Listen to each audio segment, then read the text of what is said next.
अब तेरा क्या प्रोग्राम है? नरगिस ने पूछा। तू ज़्यादा दिन तो यहाँ नहीं रह सकता, किसी न किसी की नज़रों में आ जाएगा। तुमने बताया था कि 2 महीना पहले रज़िया से तुम्हारी मुलाकात हुई थी। मैंने कहा, मेरे बारे में इसके ख़यालात क्या थे? क्या वो मुझे धोखेबाज़ समझती है? धोखेबाज़ तो समझती है क्योंकि तू इसे धोखा देकर ही भागा था, लेकिन इसकी बातों से अंदाज़ा होता है कि अगर तू अब भी इससे मिल जाए तो वो तुझे दिल में बिठा कर रखेगी। लेकिन मैं तुझे इसके बारे में ऐसा कोई मशवरा नहीं दूँगी। इससे दूर ही रहने की कोशिश कर तो अच्छा है, नरगिस ने जवाब दिया। मैं दिल ही दिल में मुस्कुरा दिया। रज़िया के बारे में बात करते हुए अब इसका लहजा बदल गया था। मजबूरी है, मैंने कहा, हम चंद रोज़ इसके पास रहेंगे और फिर अपना कोई बंदोबस्त कर लेंगे। मेरे पास, मैंने कहते हुए थैला इसके सामने पलट दिया। मेरे पास ये ज़ेवरात हैं, इन्हें बेचने के बाद हमें किसी की मोहताजी नहीं रहेगी। इतने ढेर सारे ज़ेवरात देखकर नरगिस की आंखों में चमक उभर आई। हाय अल्लाह! इसने एक हाथ सीने पर रखते हुए गहरा सांस लिया। क्या ये सब असली हैं? वो ज़ेवरात उठा कर देखने लगी। खालिस सोने के, मैंने जवाब दिया, और इनमें जड़े हुए हीरे भी असली हैं। एक एक ज़ेवर लाखों रुपए का है। इसने एक लॉकेट उठा लिया। उसमें एक अंगूठे के नाखून के बराबर बड़ा और छोटे छोटे लातादाद हीरे जड़े हुए थे, जो लालटेन की रोशनी में भी जगमगा रहे थे। उसने लॉकेट अपने गले में लगा कर देखा। इसके होंठों पर बड़ी गहरी मुस्कुराहट थी। इनके लिए शोहर और गाँव तो क्या दुनिया भी छोड़ सकती हूँ, नरगिस ने कहते हुए एक भारी कंगन उठा लिया और इसे उलट पलट कर देखने लगी। दुनिया छोड़ देने के बाद ये सब कुछ तेरे किसी काम के नहीं रहेंगे, मैंने मुस्कुराते हुए कहा। तुम मुझे डराना नहीं, नरगिस ने मेरी तरफ देखा और फिर बेख्तियार मुझसे लिपट गई। तुम कितने अच्छे हो, मैंने तो कभी ख्वाब में भी ऐसी चीज़ें नहीं देखी थी। अम्मा अब्बा ने शादी पर जो 4 चूड़ियाँ और कांटे टिका दिए थे, वो तो शादी के बाद 1 साल के अंदर अंदर ही बिक गए थे, और ये सब अभी तक नहीं पहन सकती। मैंने कहा, लाहौर जाकर हम इनमें से कुछ चीज़ें बेच देंगे और बाकी बाकी मैं पहनूंगी, वो जल्दी से बोली। और ये लॉकेट तो मैं किसी सूरत नहीं बेचूंगी, इसने कहते हुए वो लॉकेट दोबारा उठा लिया, इसे उलट पलट कर देखा और गले में पहन लिया। कैसी लग रही हूँ, इसने मुस्कुराती हुई नज़रों से मेरी तरफ देखा। बहुत हसीन, मैंने जवाब दिया। और फिर ठीक इस वक्त बाहर लकड़ी के गेट पर किसी के कूदने की बहुत सी हल्की आवाज़ सुनाई दी। ये छुपा लो, जल्दी करो, वो अपने गले से लॉकेट उतारते हुए बोली। वो आरामी चोरी छुपे अंदर आने की कोशिश कर रहा है। मैंने खेस पर फैले हुए तमाम ज़ेवरात समेट कर थैले में डाल लिए। इस वक्त मेरे दिल की धड़कन भी तेज़ हो गई। ज़रूरी नहीं कि वो रमज़ान ही हो, कोई और भी हो सकता था। मैंने थैला तकिए के नीचे दबा दिया और उठकर दरवाजे के पीछे दीवार के साथ चिपक कर खड़ा हो गया। नरगिस भी उठकर जल्दी से बाहर निकल गई और फिर बाहर से ज़ोर ज़ोर से बोलने की आवाज़ें सुनाई देने लगी। वो रमज़ान ही था जिसे इस तरह दीवार कूदने पर नरगिस डांट रही थी। इस वक्त किसी भैंस के डकराने की आवाज़ भी सुनाई दी। वो दोनों अंदर आ गए। मैं भी दरवाजे के पीछे से निकल आया। रमज़ान शक्कामेज़ नज़रों से मुझे और नरगिस को देख रहा था। इस तरह क्या देख रहे हो मुझे? नरगिस के लहजे में हल्की सी गुर्राहट थी। कोई शक है मेरे पर? मैंने तो कुछ नहीं कहा, रमज़ान हकला गया। खामोश रहने में ही तेरी भलाई है, नरगिस ने कहा। मैं अब जा रही हूँ, सुबह आऊँगी और कल दिन में तुम्हें यहाँ का ख्याल रखना होगा, कोई इस तरफ ना आए। सुबह सवेरे गुज्जर दूध लेने यहाँ आते हैं, मैं इन्हें कैसे रोक सकूँगा? रमज़ान ने यतीमों जैसी सूरत बनाकर कहा। इस वक्त तो नाजी कमरे में सोया होगा। तुम इस बात का ख्याल रखना कि इन गुजरों में से कोई इस कमरे का रुख न करे। ठीक है, मैं चलती हूँ, नरगिस ने कहा और मेरी तरफ देखती हुई दरवाजे की तरफ बढ़ गई। हम दोनों भी इसके साथ ही बाहर आ गए। बाहर वाले गेट के करीब नरगिस ने मौका पाकर मेरे कान में सरगोशी की। इसका ख्याल रखना, थैले पर इसकी नज़र न पड़े। वो बाहर जाकर अंधेरे में गायब हो गई।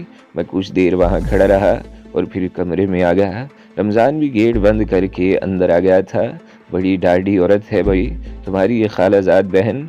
बड़ी मुश्किल से ज़िंदगी गुजार रहा हूँ, इसके साथ क्या करूँ? इसने गहरा सांस लेते हुए कहा। अगर अपनी अंदर कमज़ोरी न होती तो इसके 14 तबक रोशन कर देता। ये बात तो है, मैंने मुस्कुराते हुए कहा। मर्द में कमज़ोरी हो तो अपनी औरत पर भी काबू नहीं पा सकता।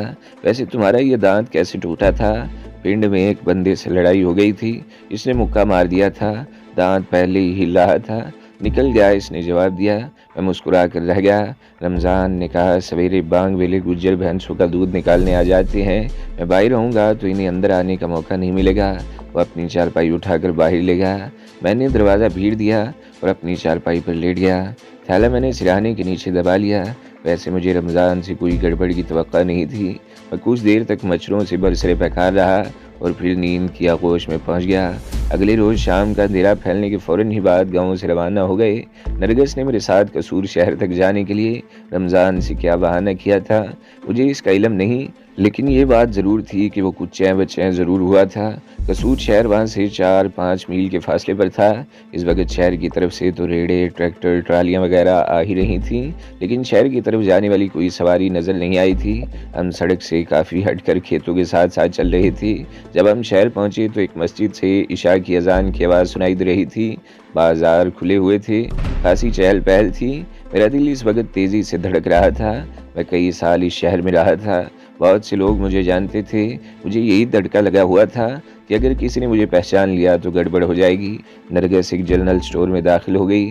खासी बड़ी दुकान थी। मालिक के अलावा 2 मुलाजिम भी थे। 2-3 दुकानों में 3-4 ग्राहक भी मौजूद थे। इनमें एक मर्द और 2 औरतें थीं। मैंने दुकान के मालिक गुलाम अली को फ़ौरन पहचान लिया। वो हमारा दूर का रिश्तेदार भी था, मगर माजी से इससे मेरी बहुत कम मुलाकात हुई थी। मैंने तो इसे पहचान लिया था, लेकिन वो मुझे नहीं पहचान सकता था। इसकी वजह शायद ये थी कि जब मैं कसूर में रहता था तो इस वक्त मेरी उम्र 16 साल की लगभग थी। इसके बाद कई साल लाहौर में रहा था, फिर फैसलाबाद और सियालकोट वगैरह में भी रहा और चंद महीने हिंदुस्तान में गुजार कर आया था। उम्र में तकरीबन 7 साल इजाफे से मेरे अंदर बहुत सी तब्दीलियाँ आ चुकी थी। अब मैं हट्टा-कट्टा और तनोमंद जवान था। बढ़ती हुई उम्र के साथ साथ चेहरे में भी थोड़ी बहुत तब्दीली ज़रूर आ जाती है और सर पर बाल ना होने की वजह से भी मेरी हैयत बदल गई थी। नरगिस कुछ देर गुलाम अली से बातें करती रही, फिर मुझे इशारा करती हुई दुकान से बाहर आ गई। चंद गलियां घूमने के बाद हम गुलाम अली के मकान पर पहुंच गए। इस मकान में दाखिल होते ही मेरा दिल एक बार की धड़क उठा। ये शुजा वाला मकान था। यहाँ मेरी ज़िंदगी का कुछ बेहतरीन अरसा गुजरा था। इस मकान में रज़िया ने मुझे पहली मरतबा जवानी की लज़्ज़तों से रोशनास कराया था। गुलाम अली की बीवी ज़ैनब बड़े खुलूस से मिली। नरगिस पहले भी यहाँ आती रहती थी। बच्चे भी इससे बेतकल्लुफ़ थे। 10 बजे के करीब गुलाम अली भी दुकान बंद करके आ गया।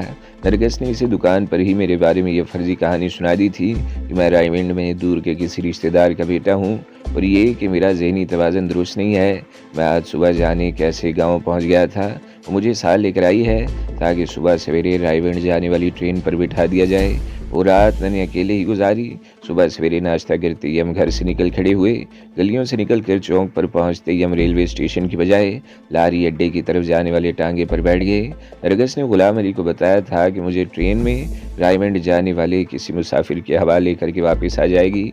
लाहौर जाने वाली बस फ़ौरन ही मिल गई। बस में पहले से बैठे हुए एक आदमी ने चौंक कर मेरी तरफ देखा। मैंने भी इसे चौंकते देखा था। चौंका मैं भी था, मगर मैंने फ़ौरन ही अपनी कैफियत पर काबू पा लिया। मैंने इस आदमी को पहचान लिया। कसूर में रहते हुए आखिरी दिनों में जिस फैक्ट्री में मुलाजिम था, ये शख्स वहाँ लेबर सुपरवाइज़र था। मेरा दिल अगरचे तेज़ी से धड़क रहा था, लेकिन मैंने दोबारा इसकी तरफ देखा तक नहीं और नरगिस से इस तरह बातें करने लगा जैसे हम किसी घरेलू मसले पर बहस कर रहे हों। वो शख्स भी अपने साथी से बातें करने लगा, लेकिन वो बार बार मेरी तरफ देख रहा था और आखिरकार जब इससे नहीं रहा गया तो वो अपनी सीट से उठकर हमारी तरफ आ गया। माफ़ करना भाई, तुम्हारा नाम मोहम्मद नज़ीर है? इसने मेरी तरफ देखते हुए पूछा। नहीं जी, मेरा नाम आरिफ हुसैन है। मैंने अपनी अंदरूनी कैफियत पर काबू पाने की कोशिश करते हुए कहा। क्यों, क्या बात है जी? कोई बात नहीं, मुझे वहम हो गया था। वो शख्स कहते हुए दोबारा अपनी सीट पर बैठ गया, लेकिन रास्ते में भी वो बार बार मेरी तरफ देखता रहा। बस बड़ी कुशादा थी। 2 घंटों का ये सफ़र बड़ा तकलीफ़देह साबित हुआ। हम समनाबाद मोड़ पर बस से उतर गए। वो आदमी भी अपने साथी के साथ वहीं उतरा था और अब भी उलझी हुई नज़रों से मेरी तरफ देख रहा था। नरगिस फ़ौरन ही एक रिक्शे की तरफ बढ़ गई। इसने रिक्शे वाले से बात की और मुझे इशारा कर दिया। मैं फ़ौरन ही इसके साथ रिक्शे में बैठ गया और दूसरे ही लम्हे रिक्शा सड़क पार करके समनाबाद की मेन रोड पर दौड़ने लगा। शम्मा रोड से होते हुए हम शाहराह जलालुद्दीन पर पहुंच गए। ये सड़क आगे कैनाल बैंक रोड को कता करती हुई कज़ाफ़ी स्टेडियम और गुलबर्ग वगैरह की तरफ चली गई थी, लेकिन हमें इतना ज़्यादा आगे नहीं जाना था। बड़े चौक पर पहुंचने से पहले नरगिस ने रिक्शा दाएं तरफ एक कुशादा गली में मुड़वा लिया। ये इचरे का रिहायशी इलाका था जो कोठियों पर मुश्तमिल था। किसी ज़माने में ये कोठियाँ ज़रूर रही होंगी, मगर बढ़ती हुई आबादी के साथ साथ इन कोठियों की हैबत भी बदल गई थी। कोठियों में लॉन बराए नाम ही रह गए थे। ज़्यादा से ज़्यादा जगह तामीरात की जद में आ चुकी थी। इस तरह ये कोठियाँ भी 2-2, 3-3 मंजिला मकान बन गई थीं। लेकिन इससे ज़रा आगे ऐसा इलाका भी था जहाँ वाकई कोठियाँ थीं। 2-3 कुशादा गलियाँ घूमने के बाद नरगिस ने एक जगह रिक्शा रुकवा लिया। नरगिस ही ने किराया अदा किया। हम नीचे उतर आए। इस इलाके की कोठियाँ दो दो कनाल पर मुश्तमिल थी। बाज़ कोठियाँ इससे भी बड़ी और ज़्यादा वसी और अरीज़ थीं। नरगिस बाएं तरफ वाली कोठी के गेट के पास रुक गई और कॉल बेल का बटन दबाना ही चाहती थी कि गेट का ज़ेली दरवाज़ा खुल गया। वो एक लंबा तड़ंगा आदमी था जिसने गहरे नीले रंग के कपड़े पहन रखे थे। कमर में लगे हुए होलिस्टर में पिस्तौल भी नजर आ रहा था। वो लंबा तड़ंगा आदमी शक्ल सूरत से भी खासा खौफनाक नजर आ रहा था। किससे मिलना है बीबी आपको? इसने नरगिस की तरफ सवालिया निगाहों से देखा। मुझे एक सरसरी नज़र देखने के बाद इसने नज़रअंदाज कर दिया। हम रज़िया बीबी के पास आए हैं, तुम तो पास से हटो। नरगिस इसे रास्ते से हटाकर अंदर दाखिल होने की कोशिश करते हुए बोली, मैडम सो रही हैं, आप इधर बैठ जाओ, मैं नौकरानी को बताता हूँ, चौकीदार ने कहा। वे परे हट। नरगिस ने तनीक कर कहा, तू बैठा रहा इधर, मैं खुद उठा लेती हूँ रज़िया को। इसने मुझे इशारा किया और आगे आगे चलने लगी। गनमैन साथ साथ चलता रहा।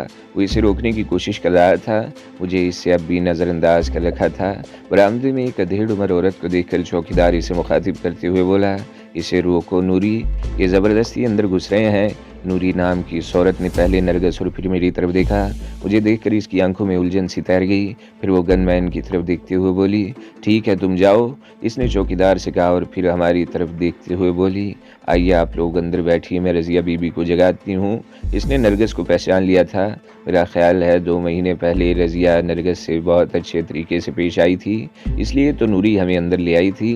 ये हॉल कमरा था, वॉल टू वॉल दबीज़ कालीन, कीमती और आरामदेह सोफ़े और हर वो चीज़ जो इस जैसे घर में होनी चाहिए। नूरी ने हमें सोफ़ों पर बिठाया और किचन की तरफ चली गई। 10-15 मिनट बाद वो हमारे लिए स्क्वैश बना कर ले आई। इसने बड़े एहतराम से गिलास हमें पेश किए। आप लोग बैठिए, मैं बेगम साहिबा को जगाती हूँ, वो कहते हुए एक तरफ चली गई और चंद मिनट बाद वापस आ गई। अभी आती हैं बेगम साहिबा। तकरीबन 20 मिनट बाद रज़िया दाएं तरफ वाली राहदरी में नमूदार हुई। इसने शब ख्वाबी का लिबास पहन रखा था, पजामा और ओपन शर्ट जिसका ऊपर वाला एक बटन खुला हुआ था। बाल बिखरे हुए और आंखों में सुर्खी तैर रही थी। मैंने कई महीनों बाद इसे देखा था और मेरे ख्याल में वो पहले से ज़्यादा हसीन लग रही थी। नूरी ने शायद इसे सिर्फ नरगिस के बारे में बताया था। ज़रा आगे बढ़ी तो मुझे देखकर ठिठक गई। इसने रुककर शर्ट का बटन बंद किया और आगे आ गई। नरगिस से वो बड़ी गर्मजोशी से मिली थी। मुझे इसने एक नज़र देखने के बाद नज़रअंदाज कर दिया और नरगिस के करीब ही सोफे पर बैठ गई। इसने शायद सरगोशी में नरगिस से मेरे बारे में पूछा था, तुम इसे बहुत अच्छी तरह जानती हो, ज़रा गौर से देखो, शायद पहचान लो। नरगिस ने मुस्कुराते हुए कहा। रज़िया चलने में गहरी नज़रों से मेरी तरफ देखती रही, फिर उछल पड़ी। ओए तेरा बेड़ा गर्क। वो अपनी जगह से उठते हुए बोली, तू तो बड़ा धोखेबाज है, तुम मुझे मुल्तान के होटल में छोड़कर भाग गए थे, मैं तुझे नहीं छोड़ूंगी। वो मेरी तरफ लपकी। मेरा ख्याल था कि वो मुझे वाकई बेइज्जत करके घर से निकाल देगी। इसके तेवर देखकर मैं भी एक झटके से उठकर खड़ा हो गया। नूरी भी ये सूरत हाल देखकर परेशान हो गई। रज़िया ने आगे बढ़कर मुझे गिरबान से पकड़ लिया। मेरा ख्याल था कि वो मुझे खींचती हुई दरवाजे से बाहर ले जाएगी और चौकीदार के हवाले कर देगी कि इसे धक्के देकर बाहर निकाल दिया जाए, लेकिन मेरा ये ख्याल गलत निकला। इसने मुझे धक्के देकर सोफे पर गिरा दिया और मेरे ऊपर सवार होकर मेरे सीने पर घुन से बरसाने लगी। इसके घुंसों में ताकत नहीं थी, तूने मुझे परेशान कर दिया था। वो घुन से बरसाते हुए चीख रही थी। मैं इस रोज़ सारा दिन होटल के कमरे में भूखी प्यासी बैठी रोती रही थी। मैं समझ रही थी कि शायद तुम्हें पुलिस ने पकड़ लिया है और फिर मेरे साथ जो कुछ हुआ, मैंने इसके हाथ पकड़कर अपने ऊपर से हटा दिया और एक झटके से उठकर बैठ गया। रज़िया के बारे में तमाम खदशात बेबुनियाद निकले थे। वो तो मेरे लिए ही परेशान रही थी। मैं अगरचे इससे जान छुड़ाने के लिए इसे धोखा देकर भागा था, मगर इसकी हमदर्दियाँ इस वक्त भी मेरे साथ थी। मैंने अब भी इसके दोनों हाथ पकड़ रखे थे। इसने एक झटके से हाथ छुड़ाए और नरगिस और नूरी की परवाह की बगैर मुझसे लिपट कर भाएं भाएं करके रोने लगी। मैं इसे बड़ी मुश्किल से चुप करा सका। तुमने अपनी क्या हालत बना रखी है, कहाँ रहे इतने अरसे, कितने कमज़ोर हो रहे हो? उसने मेरी तरफ देखते हुए बोला।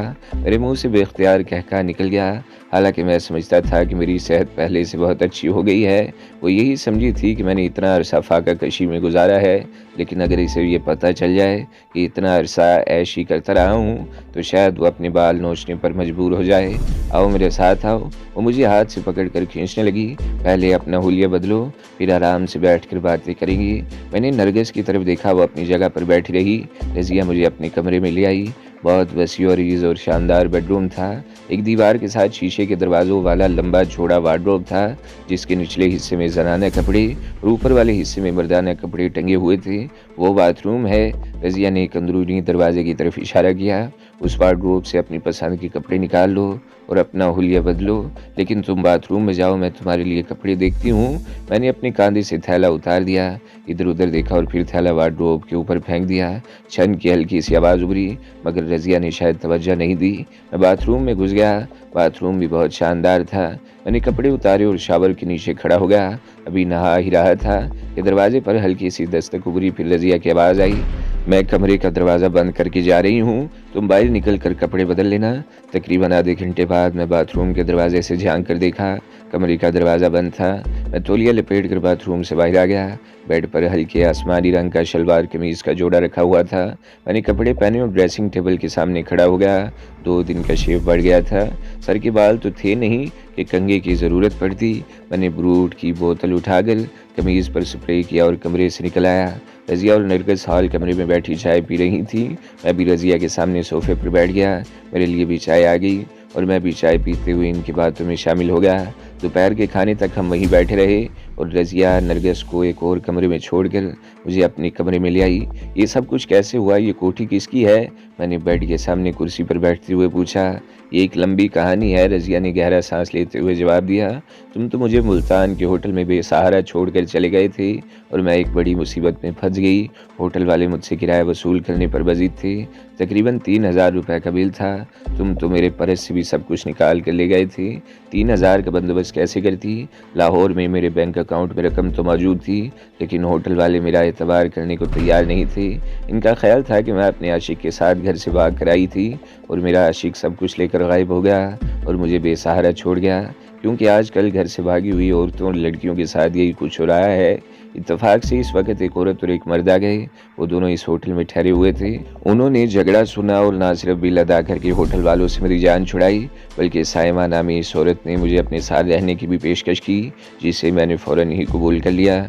2 दिन में इनके साथ मुल्तान ही में रही, फिर वो मुझे अपने साथ ले गए यहाँ इस कोठी में। वो चंद लम्हों को खामोश हुई, फिर बात जारी रखते हुए कहने लगी, इत्तेफाक से यहाँ आने के तीसरे दिन साइमा की कार मुल्तान रोड पर एक तेज़ रफ्तार बस से टकरा गई और वो वहीं ख़त्म हो गई। साइमा की मौत के बाद इलियास चंद रोज़ तो उदास रहा, फिर मेरी तरफ माइल होने लगा। मुझे मुस्तकिल सहारे की ज़रूरत थी। मैं इसकी हौसला अफजाई करने लगी। इलियास के पास दौलत की कमी नहीं थी। ये शानदार कोठी, इसके अलावा मॉडल टाउन में एक और कोठी और गुलबर्ग की लिबर्टी मार्केट में 2 दुकानें जो किराए पर दे रखी हैं और लाखों रुपए का बैंक बैलेंस। इसके अलावा घर में भी लाखों रुपए के प्राइस बॉन्ड और नकदी रखी हुई थी। बज़ाहिर वो कोई काम नहीं करता था, मगर दौलत में खेलता था। इसके यहाँ आने वाले भी बड़े बड़े लोग थे, जिनसे मेरी भी बेतकल्फ़ी हो गई। मैं इलियास की दास्ता बनकर नहीं रहना चाहती थी। मैंने उसे शादी पर आमादा कर लिया और इस तरह घर में ही एक सादा सी तकरीब में हमारा निकाह हो गया, जिसमें शहर के चंद बड़े लोग भी शरीक हुए थे। शादी के 2 हफ्तों बाद एक दिन मुझे ये सनसनीखेज़ खबर मिली कि इलियास को मुल्तान रोड पर शाहनूर फिल्म स्टूडियो के सामने इसके कार में गोलियों से छलनी कर दिया गया है और हमलावर फरार हो गए थे। ये इंकशाफ तो बाद में हुआ कि इलियास अपने चंद दोस्तों के साथ एक फ़िल्म बनाने की तैयारी कर रहा था और इन दिनों फ़िल्म इंडस्ट्री से ताल्लुक़ रखने वाले मुख्तलिफ़ लोगों से राब्ते हो रहे थे। और इस रात भी वो अपने एक दोस्त के साथ किसी ऐसे आदमी से मिलने शाहनूर स्टूडियोज़ गए थे।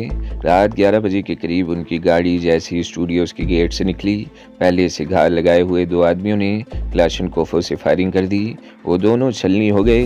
हमलावर एक कार में बैठकर फरार हो गए थे। मुझे इलियास की मौत का अफसोस तो बहुत हुआ, मगर मैं ये सदमा सह गई। इसके चंद रोज़ बाद फिल्म इंडस्ट्री का एक आदमी मेरे पास आया। वो इस फिल्म की बात करने लगा जो अभी ज़ुबानी या कागज़ी तैयारियों के मरहले में थी। वो एक मारूफ हिदायतकार था और इसका ख्याल था कि ये फ़िल्म ज़रूर मुकम्मल होनी चाहिए, लेकिन मैंने साफ इनकार कर दिया और वो हिदायतकार मुँह लटकाए चला गया। तो दोस्तों, अगली किस्त सुनने के लिए हमारे चैनल को ज़रूर सब्सक्राइब करें, वीडियो को लाइक करें और बेल के आइकन पर भी क्लिक कर दें, ताकि हर जो आने वाली वीडियोज़ हैं वो आपको सबसे पहले मिलती रहें।